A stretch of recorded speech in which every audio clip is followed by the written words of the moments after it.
The Earnestly Speaking podcast is a show that is founded on free-flowing conversation and may at times venture into mature subjects. Listener discretion is advised.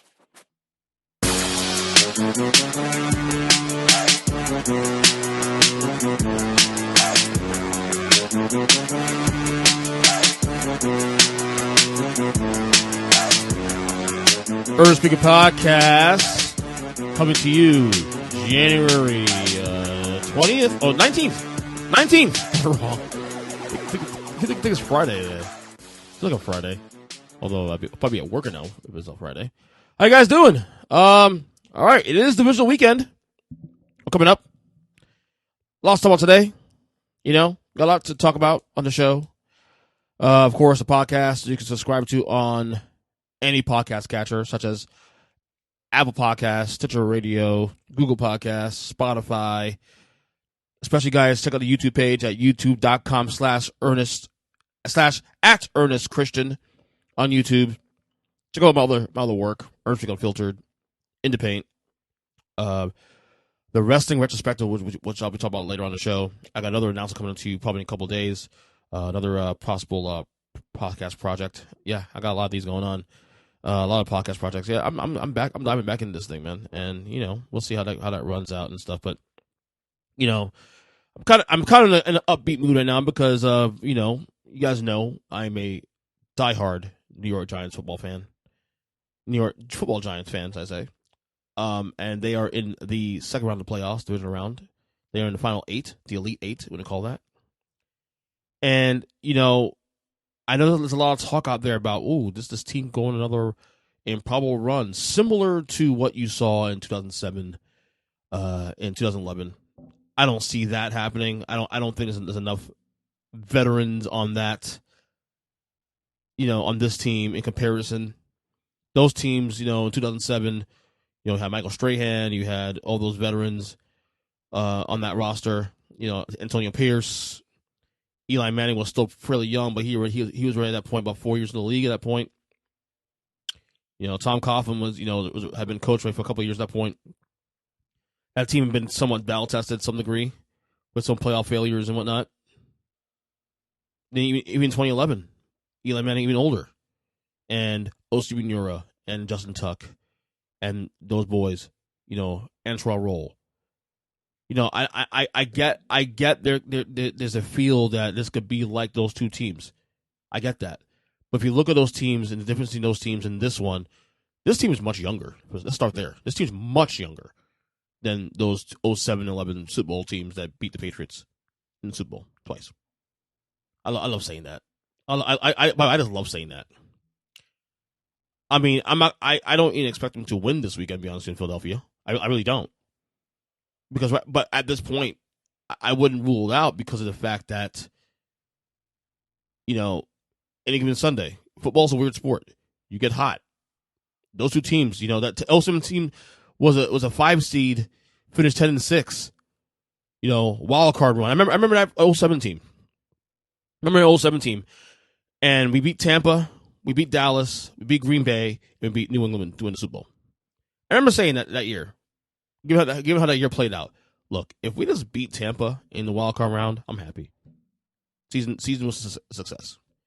Because there's no way hell could beat Dallas, because Dallas had beaten us twice in blowouts that year. That was arguably Tony Romo's best year as a pro, arguably. Him and T.O. was tearing it up that year. And then somehow we won that game. And then we go into the freezing cold. It was a minus 20 degrees. Green Bay, Tom Coughlin's red face in the cold. And Eli Manning somehow playing an efficient game, and Brandon Jacobs, you know, plowing through Charles Woodson in the first quarter to set the tone. Yeah. And then you told me we would win in Green Bay. I remember where I was too. I was actually watching that game. Funny enough, I watched 2 of those 4 games with Zach the Degenerate, who's on the regular on this podcast. That game with him at an old place called Gatsby's, that used to be a New York Giants bar. And I remember that year and those couple of years, I used to go there to watch all my Giants games. Because at the time, my wife, you know, on Sundays when we were home together, this is before we had kids and before we got married, when we were living together, and she would say, "Get out of the house, man. I don't want to deal with you during the Giant games. You're too nuts, too wild, all that." So I go to Gatsby's to watch the Giants games, and still both Giants fans. Kind of miss those days. I need to find a Giants bar in the area. See if I can find one here next year. Maybe if I get a chance to get out the house a couple of times a year. Kind of hard to do with the kids because I have the kids the whole day. But I remember that year, and then I remember when the Super Bowl. We won the Super Bowl that year, and I was like, oh my God, I can't believe we beat the 18-0 Patriots. And then the 2011 run, we got into the playoffs last day of the season by beating the Cowboys to win the NFC East, 9-7 record. Beat Atlanta first round. Beat Green Bay with Aaron Rodgers, who that Packer team was dominant, 15-1 team that just won the Super Bowl the year before that. Then beat San Francisco in a game that, to me, significantly, where I earned even more respect for Eli Manning, given the hits he took in that game in San Francisco. I guess that's that tough Niners defense with Patrick Willis and them boys. And then, of course, beating the Patriots again in the Super Bowl in Indianapolis. And, again, those teams were special because those teams had a nice mix of youth and a nice mix of veteran leadership. This team is very young. I don't see this team doing that. Now, that being said, I would say the NFC as a whole might, I don't know, a little weaker. No, I would say it's on par. If not, the teams today are probably maybe a little better. I don't know. The Green Bay team was pretty good, though. The San Francisco team was defensively was great. I just don't see his team being better than San Francisco. I don't see his team being better than, maybe compete with Dallas. But again, Dallas beat us twice this year. Once time with Cooper Rush. And Philadelphia, man. The question mark for this game, and we'll get to the divisional prediction in a second. The big question in this game is going to be this. How healthy is Jalen Hurts? How healthy is he? Do we know that? That's the big question here. And if he's healthy, we got a problem. I know we can use a lot of the Week 18 stuff where the Eagles need that game to clinch them one seed, and Giants bench rest of all their starters, and the Giants were literally an onside kick away from having a chance to win that game. But I still don't know if that team is healthy, and Jalen Hurts specifically is healthy. But it's a nice run. It's been a nice year. And Brian Daboll certainly in the coach of your conversation. Does he win it? He had my vote personally. I know Doug Peterson, what he did in Jacksonville has been fantastic. Winning the AFC South a year after going 2-14 and 2-15, whatever it may be. Had number one pick in the draft. The disaster that was Urban Meyer last year. Obviously he had a case there. I can argue though that the Jaguars roster still coming to the year was better than the Giants, which tells you how bad Urban Meyer was last year. But those are the two guys you're considering. The three guys you consider as coach of the year are those two guys and Nick Sirianni. Though I argue that the Eagles slumping the last final weeks of the year might have hurt his chances. But can the Giants go replicate the Super Bowl run? I'm going to say no, and I'm probably saying as a fan to save myself the excitement and the hurt. No, I just don't think this team is on level. But again, any given Sunday, or in this case, any given Saturday, anything can happen. So, I don't know. We'll see. I'm looking forward to Saturday night. Giants Eagles. And let's get to the picks real quick. Divisional weekend picks in the NFL. 4 games. First game, we have the Jaguars heading to Kansas City. And we lose against the spread, of course, as we always do on the podcast. Jaguars heading to Kansas City. Chiefs are 10-point favorites, over under 52.5. This line has stayed at 10 pretty much the entire week, which I should be slightly surprised. The Jags were actually competitive with the Chiefs when they played early in the year. Somewhat competitive. The score isn't indicative of that, but they were actually they were competitive with them. And I can see this game being somewhat competitive actually to some degree. Again, Chiefs kind of feeling themselves out. Jaguars showing up first half, keeping it close. But ultimately, I see the Chiefs running away with it in the second half of the game. And I think the bet here is taking the Chiefs minus 10. I think Pat Mahomes and company have a lot to prove. Remember how last year ended against Cincinnati in the AFC title game? I think Mahomes wants to turn that narrative around. I think if there's any time to pile up Super Bowls for him, it's now, while the AFC is still getting better and better and better. Give me the Chiefs for -10. All right, the 8 o'clock game was the Giants at the Eagles. The current spread is the Eagles -9. The over-under is 48 points. This spread has actually increased now since opening at 7.5 actually on Monday. I think the Giants can be competitive in this game. I think the bet is +9 the Giants. I think the Eagles win the game though. Again, the question is going to be Jalen Hurts. If he's healthy, the Eagles could win this game in a runaway. But he's my boss. My boss, my day job, was saying to me, and he's a diehard Eagles fan. He hates the Giants, and he's actually going to the game on Saturday. He said this could be a close game, and I'm surprised he said that because he's a little more of those. He's actually one of those more arrogant Eagles fans that I've met through my entire life. But he said no. He's come down field goal, which surprised me. That he would say that. I mean, and he's someone that he knows football. Absolutely, he knows football. Diehard Eagles fan, and he's like I said, a little bit on the arrogant side when it comes to the Eagles, but also understands that the playoffs are a different bird. And when you have teams playing with house money, it gets a little dangerous. So I'm going to go with Giants +9 here, the bet. I do think the Eagles will win the game, though, and clinch the ticket to the NFC title game, and will be the host team for that because they're the #1 seed. And this is that. All right. Sunday, we have the Bengals head to Buffalo, face the Bills. The Bills are now the spread moved to 5.5 points. This spread opened up at 3.5. Has now moved full 2 points since then. Over under 48.5. A lot of this, I believe, has to do with the Bengals and the injuries to the offensive line, which is their, obviously the very thing that could cost them a shot at another crack at the Super Bowl like last year. Now, last year they made the Super Bowl even despite their O-line issues. And this year they improved that. Both teams didn't look really good in their wins last week against Miami and Baltimore, respectively. I would say Buffalo's win was a little more concerning because Baltimore being competitive with Cincinnati shouldn't be a surprise because given the fact that the Ravens, even without Lamar Jackson, the AFC North has always been a bit of a cluster. I thought that game would be relatively close too, especially because of the fact that Baltimore brings their A game all the time for the most part.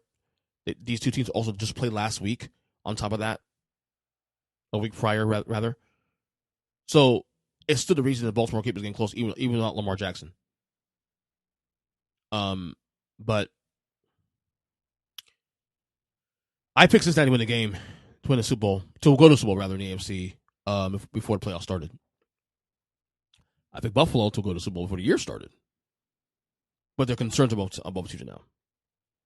Give me 16 points. I don't know who wins this game, to be honest with you. I really don't. This is a crapshoot, honestly. The thing with Buffalo is that they're at home. But I would argue that Cincinnati is probably the most balanced team in the AFC, quite possibly the league. I think San Francisco is the only team you can really compete with that. That's because of the quarterback. Which means the last game here. Cowboys heading to San Francisco, facing the Niners. Niners 3.5-point favorites, over under 46 points. Still a shock that 3 days removed from the Monday Night Football mauling of the Cowboys over the Buccaneers, this line has not moved up. This line open at 3.5. Actually, no. This line opened at 4. 4.5. Has lowered to 3.5 now. Which is a lot of Dallas overreaction coming in from Monday night. Now, the Cowboys obviously, and look, I'm not obviously not a Cowboys fan, so I'm not going to sit here and try to defend them here. But this is what's true, and this is what I said coming to the game against Tampa. Like, people act surprised that the Dallas Cowboys won that game running away. They're only surprised the fact they won even bigger than they did. As big as they did. But I said all week long that Dallas, as long as they don't shoot themselves in the foot, should win this game with relative ease. Like Tampa's not good. Like, where did you see the Buccaneers being good? I know this whole thing with, it's Tom Brady and this. Even their 8 wins, they weren't good this year. And all my Cowboy fan friends worry about the game. And a bunch of y'all, you know who I'm talking to. A bunch, not even one, it's a bunch of y'all. I told y'all, listen, as long as Dallas don't shoot themselves in the foot, Dallas will have to lose this game from to lose this game. And Dallas came out with guns, pretty much after the first couple of drives in full control. But shouldn't be surprised because Tampa wasn't good all year. So this is also why I think it's a bit of a reaction. I'm surprised this line not only did it move up, not only did not move up to say 5 points, given how well San Francisco playing this year, and they're at home on top of that, but also the fact that it's moved down. There's a lot of Dallas money coming in, and I get that. Dallas is a very good team. I've said all year long, when the Cowboys play their A game, they are actually one of the best teams in that conference. Their ceiling, to be honest with you, is getting to the Super Bowl. It really is. But I'm a little surprised that the spread got as high as it is. Well, low as it is, I'd say. And I think this game would be competitive. But I can't look past the San Fran defense. Which defense was most likely to make plays and score? To me, it's San Francisco more than Dallas. And I said it with Dallas having the playmakers of Micah Parsons and Tate, not Tate Diggs, Stephon Diggs. I say that knowing that, but the Niners defense is just as a unit, as a collective, is just they're one of the best defenses I've seen in quite a while, and that's why I'm picking Niners win this game. I also think they'll cover the spread slightly. I can see a 24-20 type of game. Here's what I'll say: the bet, if you're going to bet this game, I bet the under at 46 and a half. Well, it's 46 points now on Bovada. I would bet the under the game, if anything. So that's where I'm at with this. So again, if I'm predicting winners, Chiefs, Eagles. I don't know what the Bengals Bills game. I guess the Bengals because it's my prediction, but the missing offensive lineman is going to be a major issue, and the Niners to win this weekend as we move on to Divisional Weekend into Championship Weekend. It should be a fun time. It should be a good weekend of football. I'm looking forward to it. Definitely. Some more news and notes in the NFL. Tom Brady, we haven't heard anything about whether he's going to retire or not. Speculation about him, possibly staying in the NFL and going to the team. Options, of course, the Raiders, the Dolphins, possibly the Niners, who knows? Jets, back to New England, who knows? Carolina, New Orleans. This is what I will say. Tom Brady should absolutely not retire. I know people say, the people on mainstream media, and a lot of people I talk to, should retire. For what? Why should he retire? He's still one of the top 16 quarterbacks in the league, in my opinion. Tom Brady as pedestrian. I'm not going to say he said he had a bad year. I don't think he had a bad year. This wasn't a Tom Brady year because the team was awful. The team was just awful across the board. But Tom Brady, in spite of that, had his moments, comebacks, and all that good stuff. There's no reason he should retire. I mean, he damn gave up his marriage for this shit. He damn gave up his marriage to play football. Might as well play out now. And here's the thing I think people don't understand.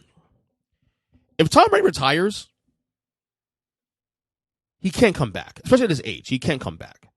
There's no Brett Favre, because even when Brett Favre did his whole, I'm retiring, I'm coming back again, I'm retiring, I'm coming back again. Brett Favre was still 38, 39 years old. Tom Brady's 45, turning 46. So once football's done, once he is done with football, he is done with football. There's no turning back. So if I'm Tom Brady and I'm still one of the 16 best quarterbacks in the league, because believe me, there are teams he can go to. Now, granted, with Tom Brady, he has to be selective with the teams he picks. He's got to be selective. Can't be anybody.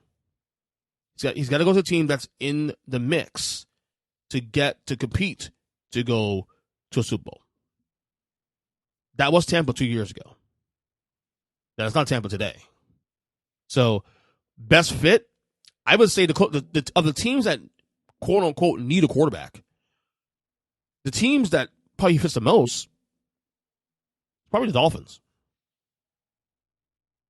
Probably Dolphins. And they don't necessarily, well, they need a quarterback somewhat. They have a quarterback asterisk because obviously the Tua Tagovailoa situation and whether or not the concussions are going to be an issue next year and the year after that. So they sort of need a quarterback. Maybe.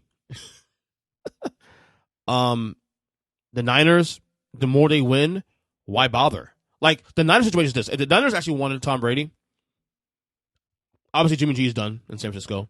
You trade Trey Lance for assets. Maybe get a second or third rounder for him. A couple second rounders or third rounders for him. Who knows? You sit Brock Purdy for a year, tell Brock Purdy, hey, you're the guy. Just sit behind Brady for 1 year, and after Brady retires, you're the guy. Also, although I don't know why they would do that. If they win the Super Bowl, why would you do that, having that you have your quarterback and you have him for dirt cheap, under $1 million a year, in fact? You know what I mean? The Jets, they got defense. You know, I tried a blog about this, actually. But what's the next, the best fits for Tom Brady? I know. But I think my larger point here in this pod is sitting here saying that he should not retire. He's still pretty good. I think he's still pretty good. Obviously, he has to. He's declining, yes. But again, we're saying about a guy that's 45 years old, not about a guy that's 35. I mean, I think we forget that. A lot of people who don't like Tom Brady because for a reason, get so, inundated, with their hate of Tom Brady and the biased commentary on Tom Brady that they forget that this guy's 45 years old and he's still one of the better half quarterbacks in the league. Just last year was the MVP candidate. Did we just forget that all of a sudden? But again, he needs to be more nuanced and picky about where he goes next. I think Tom Brady should stay, personally. That's my opinion. Speaking of the Bucs, Byron Leftwich fired by the Bucs as offensive coordinator today. Hopefully he gets another job, man, because he was one of the hotter names in the network, if you call that, the last couple of years. He almost had the Jacksonville Jaguars job last year. And then things happened to him and Trent Baalke. I don't know what happened there. Hopefully this season does not hurt Leftwich's chances. I think his resume should speak for itself. He's had actually a pretty good resume through the years as the OC in Tampa. Shouldn't hurt him, but we'll see how that plays out. Lamar Jackson. All right, let's talk Lamar Jackson. Yeah. I do look. I do think the Lamar Jackson thing, I do think that situation could be rectified. I really do. I do think both sides have arguments, though. Whether you're pro Lamar or pro Ravens in this argument about whether or not you should pay him all guarantee money versus, be a little more broad with it. I do think both sides have an argument. Lamar has an argument because not only is he spectacular, not only is he a top 10 quarterback in the league, yes he is, possibly top 5 when healthy, because their offense is built around him, because this team makes a lot of money on his likeness too. Also, don't forget this. There's also not just on-field value for Lamar Jackson. There's also the off-field Lamar Jackson value in terms of jersey sales. So one of the top jersey sellers in the league, one of the most exciting players in the league. So the Baltimore Ravens, if they lose Lamar Jackson, ain't just the on-field exploits. It's also the off-field exploits that they lose as well too. And for them though, if you will let Lamar Jackson walk, then pretty much what's happening is that you're going to pretty much be rebuilding the next couple of years, because everything is built on Lamar Jackson. There's very few guys in this league that when we say face their franchise, it's a literal thing. And it's really only a few people in this league. If you really think about it, there's really very few people that actually fit that title. Pat Mahomes to face the franchise in Kansas City. You know what I'm saying? Joe Burrow is not a face franchise in Cincinnati. Josh Allen, Buffalo. San Francisco, as good as they are, there's no face in the franchise. It's a collective. Philadelphia, it's a collective. The Cowboys, it's a collective, really be honest with you. Like, people say, it could be Dak, it could be Mike Parsons. It's really collective. Lamar Jackson is that guy. Lamar Jackson is the face of the franchise in Baltimore. So when we see that and we hear that, it's more than just football for Baltimore. It's also the off field, the impact, the merchandising, he is the Ray Lewis right now in terms of just he is the defining name and face of Baltimore Ravens football. And I think this situation can still be rectified. But I just don't know. But someone has to give. And I feel like Lamar might have to lighten up a little bit. I can see, again, Baltimore's argument about giving them guaranteed money across the board, fully guaranteed. It hurts Lamar's argument when you've missed the last 2 seasons. Missed the end of the year, 5 games this year, 6 games the other, or whatever the number is exactly, including the playoff game this year, which the way it played out, the way that game played out on Sunday, he plays that game, maybe the Ravens win that game. No, in fact, I would say if he plays that game, the Ravens probably do win that game and are playing this weekend against Kansas City. Just saying. So, something to think about. I do think, again, this is going to be the biggest story of the offseason. Sure, more than Aaron Rodgers. Can we thoughts about Aaron Rodgers, please? If he returns, which he will, because there's a lot of money on the table. He has 3 years and $150 million still owed by the Packers. $60 million next year. I know he says everything's about money and this and that. Please. You don't sign that deal if you don't think you're playing at least most of that contract. And I think he's doing this to leverage as much as he can. He's pulling LeBron. Aaron Rodgers is pulling the whole LeBron thing by leveraging, the power he does have in terms of, squeezing his front office to make certain moves. And I'll tell you what, this team played. Look, they started the year slow. Was it 4-8? Came back and made the playoffs. I think this roster currently constructed is actually good enough to win the division. The AFC North is, I talk about the AFC North being a division that the Detroit Lions should be able to win next year. The Packers, too. I mean, the Vikings are 13-4 this year, but minus point differential. They weren't that good. Overall, we saw in the playoffs how they played out against the Giants last week. The Bears are still rebuilding. They're a long ways away. Although they are interesting. I said they are interesting. And then you have, Detroit, who's the one way up. And Green Bay, Aaron Rodgers to me is still an elite, borderline elite player in the league. He's still top quarterback in the league. Even he had a down year, didn't have a game where he threw for over 300 yards. A lot of it has to do with the fact also that they run the ball a lot more than usual. Than they used to, should I say. But I think when we look at Aaron Rodgers, a lot to not like about him. Comes with a bit of a diva.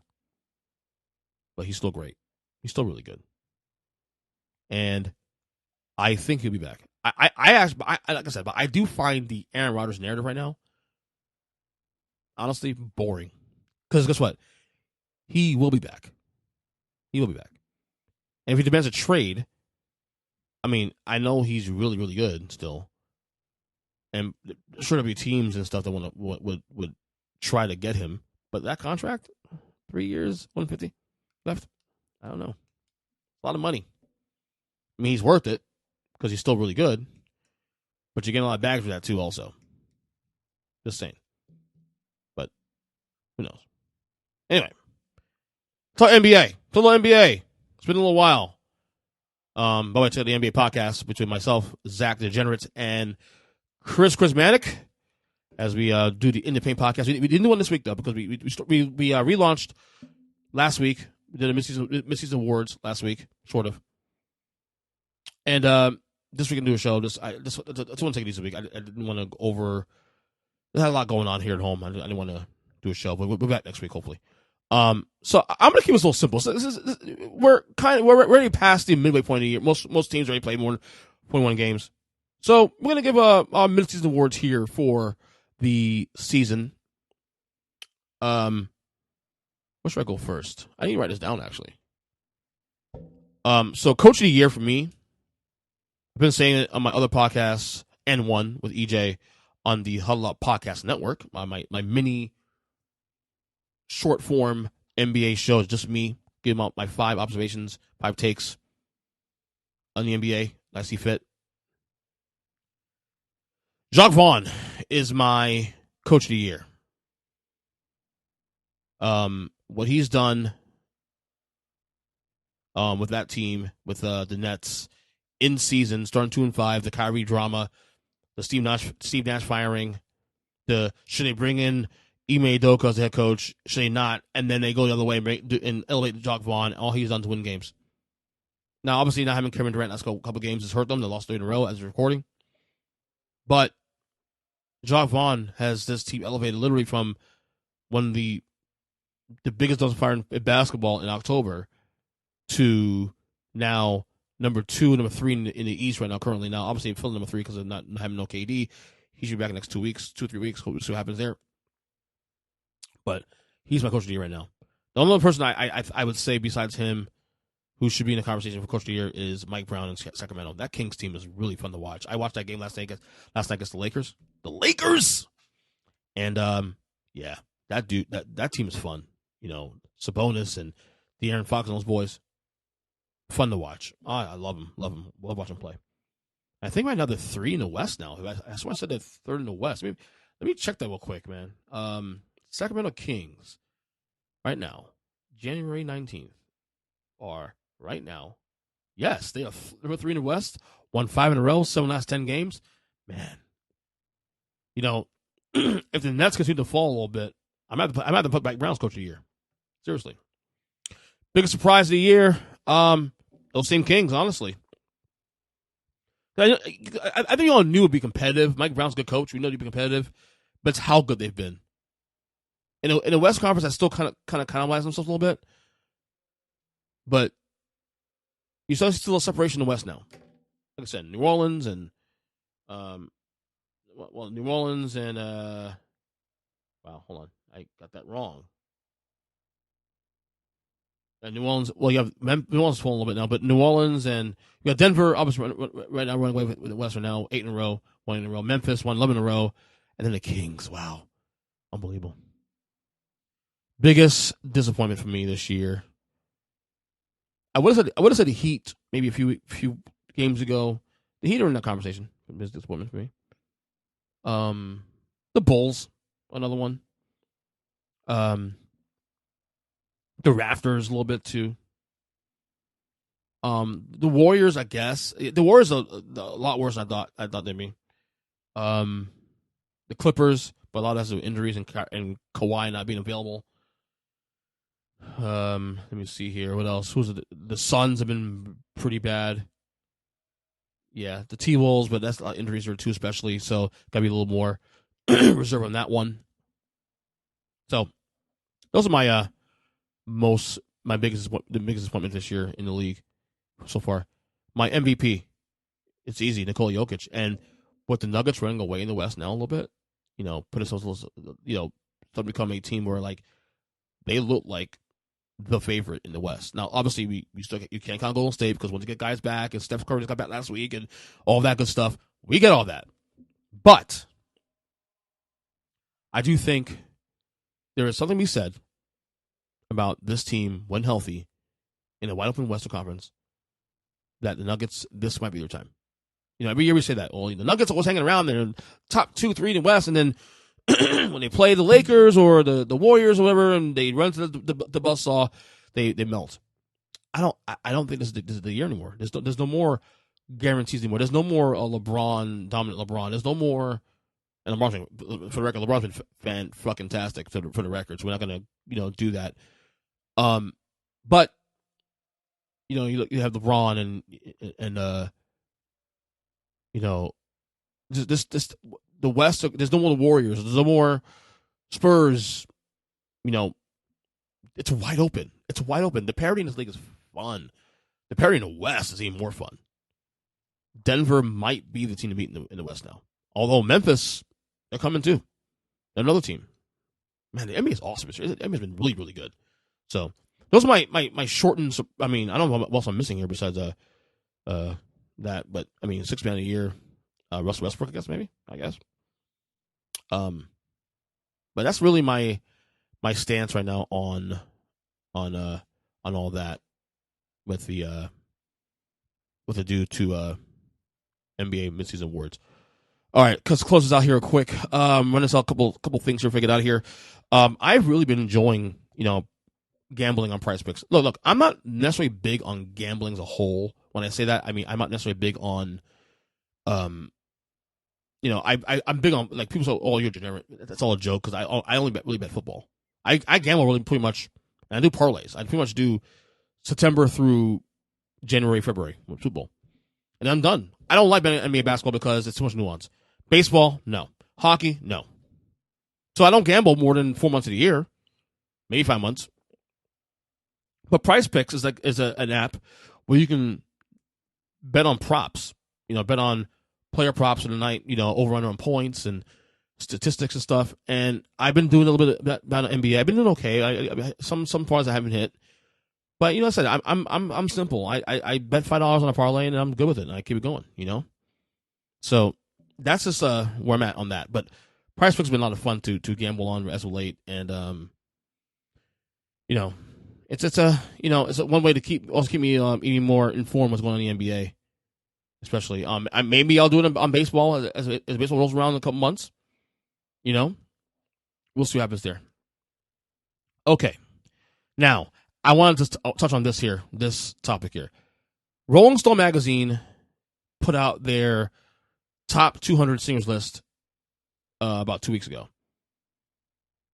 They did their first list of 100 singers in 2008. And I gotta tell you, their list is suspect as hell. Suspect as all hell. Let me give you their top. I'm gonna give you their top 10 real quick. Top 10. Number 1 was Aretha Franklin. No problem with that. Aretha Franklin's also in my top 3, definitely. 2, Whitney Houston. 3, Sam Cooke. 4, Billie Holiday. 5, Mariah Carey. 6, Ray Charles. What's a 7 at? 7 was Stevie Wonder. No problem with that, of course. I love Stevie Wonder. You know that. 8, Beyonce. I mean, I love Beyonce, but top 10. I don't know about top 10. 9, Otis Redding. 10, Al Green. So a couple things here that really piss me off. Well, first, I'm not going on an MJ tangent here. I don't give a shit. I'm not saying Michael Jackson should be in the top 10. Or maybe in the top 20. But how the fuck is he number 86 on the list? Like, number 86? Michael Jackson? Voices? Did you cover his entire career as a child? As a child alone, he should be he's in the top 50. And then that wasn't even the worst one. That wasn't even the worst of the list. They had Celine Dion, who I'm not the biggest Celine Dion advocate in the planet. Like my sister is, actually, for record. She's a big fan. They had Celine Dion at they didn't even rank her in the list. What happened? They forgot who she was? Celine Dion is one of the most popular singers in the last 40 years. Like, what are we doing?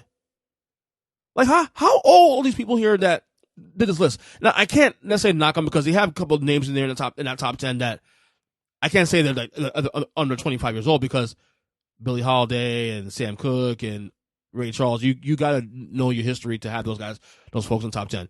And I'm not even saying they don't deserve to be in top 10. Some of them are ranked a little too high. A little too high.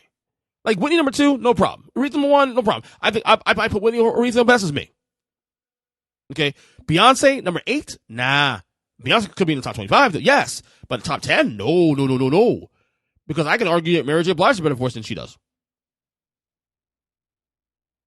But you don't have MJ. You have MJ number 86.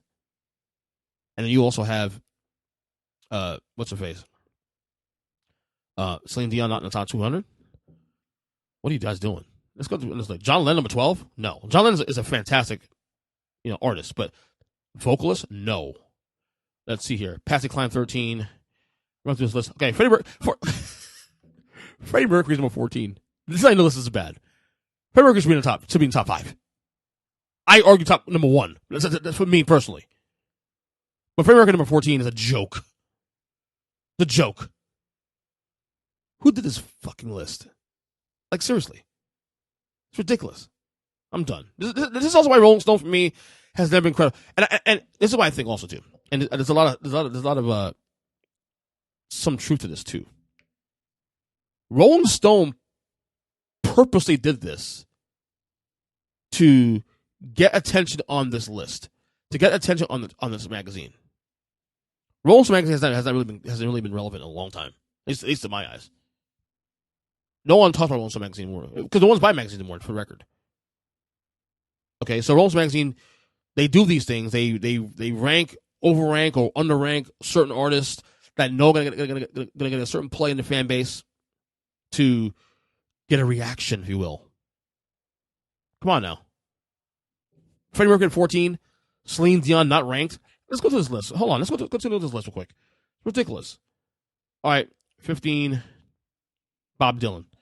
Come on, dude. Bob Dylan is a fantastic artist. He's not even a top 100 vocalist. I argue he should be in top 200 as a vocalist. The list is singers. Singers. Come on. Prince 16. Dude, y'all know I love Prince. I love Prince. One of my top 3 favorite artists of all time. He's not a top 15, 16 singer of all time. Stop. Okay? Elvis Presley 17 is what it is. Celia Cruz 18. Frank Sinatra, that's not bad, 19. Marvin Gaye 20. Let's see here. Anybody else? Let's see. Adele 22. That feels a little low, to be honest with you. Robinson 23, not bad. Mary J. Blige 25. That feels low too. Paul McCartney 26. I'm not the biggest McCartney fan on the planet, but he's good. Let's see who else. Who else is in this? Chaka Khan 29. That feels low. Hank Williams 30. Fuck out of here. You can put Hank Williams ahead of like Luther Vandross 31. Luther Vandross should be higher than Hank Williams. Let's stop there. Dave Boy 32.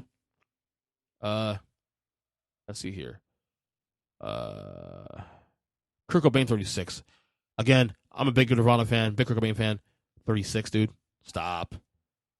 Well, who else is in the hundreds? Let's go in the 100 real quick. This is a shit list, dude. This is stupid. I mean, this is ridiculous. Eric Badu 115. Ozzy Osbourne 112. You have Ozzy Osbourne ahead of Celine Dion, really? This is a shit. This is a shit.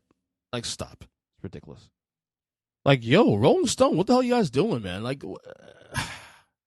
I don't know, man. I'm looking at this list. What did I say here? Let's go. Who had a 200? What artists out there that's Celine Dion out? Glenn Danzig? I mean, I like Danzig. Nah. But Eilish's not a better singer than Celine Dion. Brandy 193. Look at this. Frank Ocean 190. I mean, I'm done. I'm done with this list. I'm done. Alicia Keys 185. Should be a little higher than that. I'm not saying she'd be in the top 20, but she better than 185. Like I said, the Rolling Stone magazine. This is what they're trash. This is why I haven't read them or even paid attention to them in decades, because I feel like they have agendas here when it comes to their stuff. Very overwoke. And I get it. A lot of things I agree with what they say and whatnot. But doesn't mean what I'm saying is not true. So, anyway. Sticking to music here. They just announced yesterday the Michael Jackson biography, biopic, when they call that, it's coming. They announced the director, the official director is Antoine Fuqua. Is it how you pronounce that? Is it Antoine Fuqua, who also directed Emancipation. Bohemian Rhapsody's Graham King will be producing with the estate. The biopic, right? Okay. So, look, to me, to do a Michael Jackson biopic in 2 hours is impossible. I think because you need to cover, to cover his life, not just the intricate details of his life, but also the wide scope. Because he lived 50 years, and 45 of those years he was working, and he was by the age of 9, 10, he's already one of the biggest stars in the world, and by the age of 25, he was the biggest star in the world. Okay, it's way more complicated than that. This has got to be at least a 2.5 hour, 3 hour movie. Number one. Obviously, the benchmark when it comes to these kind of movies is Bohemian Rhapsody and the Queen document, the Queen biopic that came out back in 2018, which I enjoyed. But again, if you guys remember this podcast, I said I was very critical of the movie because they made a lot of mistakes in the movie. Granted, if you're a casual fan, you wouldn't notice it. I'm not a casual Queen fan at all. I'm a diehard. So therefore, little mistakes I will catch in a heartbeat. Like certain dates and certain angles and certain looks at the time in the era, I catch that. It's bad enough a Queen that I was that nitpicky on that movie. So you can only imagine how nitpicky I'm going to be on the Michael Jackson biopic. If I was that bad of a Queen in 2018, you can't even imagine how bad I'll be with Michael Jackson biopic in whenever it comes out. Was it next year or whatever? Because that is my favorite artist of all time. That is my number one. More than Metallica, more than Queen, more than any other artist I listen to. It's Michael. There isn't another celebrity, and for I'm not even big into celebrities and stuff, but there's really no celebrity I really ever really cared about or was even fascinated by, even as a child, into today at 42 years old, than Michael Jackson, than Michael Joseph Jackson. So if I was nitpicky then about Queen, y'all ain't see, this is gonna be that on steroids, like with MJ.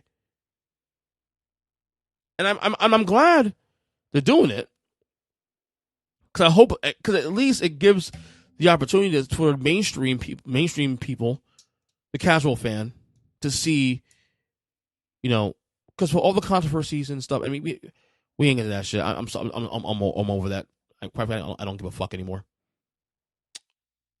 We get to see finally, on a large scale, what was the big deal in the first place. So while there are a lot of fans who are like, I don't know, I don't trust it, doesn't matter, dude. Just to get his name out there, his art out there, it's a big deal. Because it will get people to understand, why was this guy a big deal in the first place? What made him who he was? His story. Michael Jackson's story is very, it's heroic and tragic at the same time. Being born to this day, the poorest city in the entire country, Gary, Indiana, having an abusive father, a very religious mother, Jehovah's Witness, of course, and 9 siblings, a 9-sibling house in a two-bedroom house, and a black family at that, and somehow making it through, becoming the biggest boy band at that time in 1969, 1970, the Jackson 5, and then becoming the biggest artist in history of music, and arguably the most famous person on the planet, not named Jesus Christ or the Pope. Yes, Michael Jackson was that big. Michael Jackson at his peak was as well known as presidents, as well known as the Pope, as well known as kings. Yes, he was on that level in terms of name recognition. He was that big. So we get to find out finally people who may know who he is and may not have a strong opinion on him either way, what made him what he was in the first place. So I'm excited with the biopic personally. I hope we do it right. But y'all know, just know, y'all know. I'm gonna be nitpicking that shit all day long because that's what I do. To the things I care about, I'm very much nitpicky, and MJ is on top of that list, dude. When it comes to like entertainment and it comes to things outside my family, Mike Jackson is definitely number one on that list. So, all right, I have been completely slacking on my intermittent fasting, and I know why it is so. I know why this has happened. I get it. But the holidays threw me for a loop. Of course, had a great holidays, but this stuff also went into past holidays, and I've been eating later than I wanted to. I've been getting cravings at weird times of the day, and honestly, I got nip in the butt again. So I feel like I've gained some weight in the last couple weeks since mid-December. That's one of the hard things about December for me too. It's not just the holidays; it's also birthdays. And I told you guys, when I have a lot of birthdays in my family. It's a new nephew being born in December. There's another one in December, so I need to get back in control again. So intermittent fasting is I've last couple of days I've been trying to really get back to my. I don't, like I said, the most popular one is 8 off, 16 on. I was 8 on, 16 off, whatever it may be. I do a little more closer to like 9:15 or 10:14 because the job I work, I need a little flexibility on the edges. But I gotta get back to intermittent fasting and then back to strict intermittent fasting, should I say? And up in the water too, especially as well, my dude. So, all right. Look, I don't care about what says, dude. Stephen A. Smith, ESPN Stephen A. Smith is still my guy. I know people can't stand him screaming at Stephen Smith. He's a little bit of a character these days, and first take this and that. But man, Stephen A. Smith, he just released some of his memoirs this week, which I plan on getting for the record, audiobook most likely. Hopefully he's doing the voice in that too. He's been doing his rounds this week. Howard Stern. He did Good Morning America. He did a couple of other rounds here and there, promoting the book, of course. Search one about Stephen A. Smith though. Obviously we have opinions about him, and he can be a bit much at times, and I'm with you. But that dude is the hardest working guy in sports media, and no one can dispute that. Okay, sometimes he's hard working to a detriment. Sometimes, but I'm fascinated by his story. I'm fascinated by this the brand he's built. How he came to ESPN in 2003, got fired in 2007 over a contract dispute, and comes back. And not only comes back in 2011, he ends up being the face of the company. He's the face of the company. We talked about earlier about Lamar Jackson being the face of his team. Stephen Smith is the face of ESPN. Let's be clear about that. Remember, I was critical about Stephen A. Smith 2 years ago or a year ago, or how long it was when he decided to break up himself and Max Kellerman from First Take. Remember that? And I said that I enjoyed Max and Stephen A. I did. I really did. And I thought that might have been a mistake. No, Stephen A. was correct on that. He was correct. Because First Take today is probably the best it's ever been, in my opinion. In the way he's diversified that show.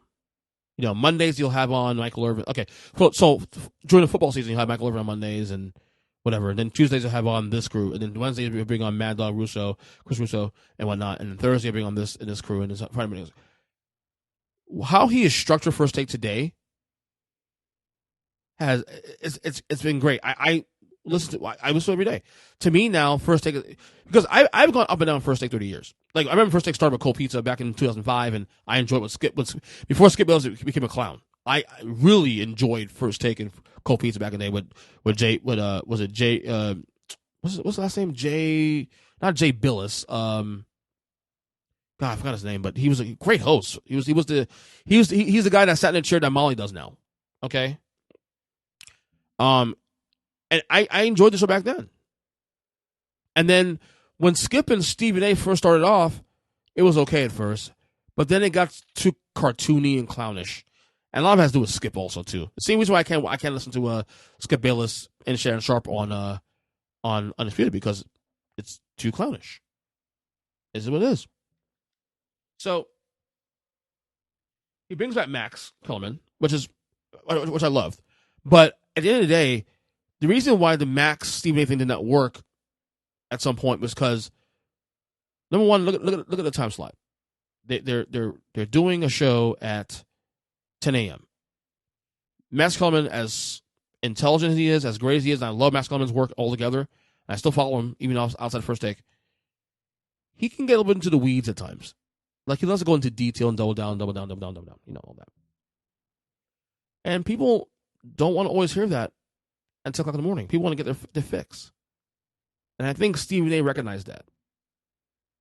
And that's why I believe he broke it up. And I'll tell you, First Take today, with the mixed cast of characters that come on the show, is fantastic. They're all talented. Damien Woody, Marcus Spears, Dominique Foxworth, Chris Russo, Kimberly Martin. Oh, she's beautiful, by the way. Kimberly Martin's so gorgeous. Who else on there? And then just the mix of characters come on there all the time. Once in a while, you get Bomani Jones in there once in a while. You get somebody else, another Mina Kimes once in a while in there. The point is, Stephen A's vision has come to reality, and Stephen A's vision was correct all along. So, I'm really proud of what he's been doing. I'm looking forward to getting his memoir, sometime this week again on audiobooks, on Audible. But yeah, he's still my dude. I get it. And I'm someone who's very fascinated with sports media. Nick Wrights and Colin Cowards and Dan Le Batard, of course. Stephen A, to me, is still that guy. And again, and I say that knowing that there's still things that he does that, it can be annoying at times, they put off at times, but I forgive it because, it's Stephen A. Smith, and because he has the credibility of actual journalist who's gone through the ringer, who's gone through, as he says, eating bologna, salami, and bread before he crawled and walk and all that stuff, and earning his keep. He did. He has the journalistic credibility, but he's also on television now, so he plays up that personality more, and I'm okay with it. I'm okay with it, honestly. People say, "Oh, he's stealing your money." No, he's not. He's not, because he's actually been an influence. He's actually been an influence on a lot of people like me. He's been an influence on people out there to want to pursue journalism. And let's face it, things have changed now. It's now the media landscape is changing now, where it is takeish. It is more clickbait. It is more, short form. So so his style fits today, bits and takes. He gets a lot of play on Instagram in smaller form because of style. So I don't care about his says, man. Stephen A is still my dude. The guy's still my dude. So, all right, couple things to get out of here. Rest of Power. Jay Brisco, age 38, passes away. Independent wrestler, Ring of Honor champion, tag team champion. Never really got to see much of their material other than recent, months and stuff, because I've never been an independent wrestling fan until recently. Obviously, the Brisco brothers are a big deal in the wrestling world, especially the independent scene. Got heard who they were, just never followed it, but know the impact. Died in a car accident. Heard another death also too. I think that the car that hit him or he hit whatever also also passed away, and then his two daughters or kids, whatever, were also injured in critical condition. It's definitely moved. The power of the wrestling community is definitely moved the wrestling community a lot. So I guess shout out to and prayers and thoughts with him and his family, and hope his kids do well, especially too. Another rest of power, rest in peace to former Boston Celtics coach Chris Ford, who passed away. I just saw on Roland Lazenby's author, who's has been on the show a long time. I need to get him on the show. Who's said Chris Ford passed away, age 74. Don't know for what exactly, but that's just the word out there. All right, before I get going, I will be dusting off another my first Wrestling Retrospective episode podcast in the next coming days. We're going to be celebrating the 30th anniversary of Monday Night Raw on there. It'll be the first episode on that feed in, about 9 months. I promise, guys, I will be, if you're into wrestling, check out that feed, please. I will be updating that thing more often now, especially now as football's about to end. We're narrowing things down a little bit here on this side, too, as well, too. So I'm hoping to, look, I can't promise that'll be a weekly podcast, honestly. That will be something I'll do as much as I can. It could be a week, it could be twice a week sometimes. You may have days where I do 2 episodes a week on a week, and then I'll do none for like a month. It was one of those podcasts. But just hold on to it, bear with me, and as we get more content in, we'll start updating that feed in the next few days. Like I said, we'll be doing a 30th anniversary on Monday Night Raw, which is actually WWE is actually going to be celebrating this coming Monday on Monday Night Raw, actually, which is also go home week for Royal Rumble. So anyway, I think that is it. As I cleared the palette today, did I? I sure did. Again, on Twitter at EJChristian7. Check out my link tree, guys. If you want to get all my work, if you want to find all my work, where's my blog, Substack, which I haven't updated in a long time, but I'll have to do soon, which is all my podcasts, this one, Unfiltered, Independent, Retrospective, Huddle Up, you name it. Follow my link tree at linktree linktr.ee/Ernest Christian. The link's actually in the show notes as well. That's all my work. One-stop shop. So, okay, that's it. I'm done. I'm tired. I'm gonna go get some food. I'm hungry. Talk to you guys later. And enjoy your weekend. Enjoy football.